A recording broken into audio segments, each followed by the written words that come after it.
আত্মসংযম করো। আহনে দেহ সংযম করে, কি করে? সে এই ভাত মাছ মাংস কিচ্ছু খায় না, কিন্তু আত্মীয় বইনের জায়গা ভাই মাইরা খায়। লেখা নেয় নাই বাপের থেকে, সমাজে খুঁজেন, আরে 80% উপরে পাইবেন যে বইনের হকটা ভাইয়ে দেয় নাই, ভাইয়ের হকটা আরেক ভাইয়ে দেয় নাই, ভাতিজার হকের সম্পত্তি চাচায় দেয় নাই, কি চুপে লেখা নিছে। আর এই কাম তো আমার ঘরেই করছে, আমি কোন হানে যাম?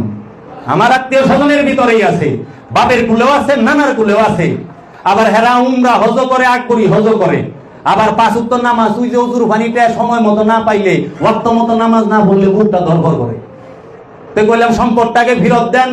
আল্লাহ তো কইছে, আরাইতাল্লাযী ইউকাযযিবু বিদ্দীন ফাযালিকাল্লাযী ইয়াদউল ইয়াতীম ওয়ালা ইয়াহুদ্দু আলা তুআমিল মিসকিন।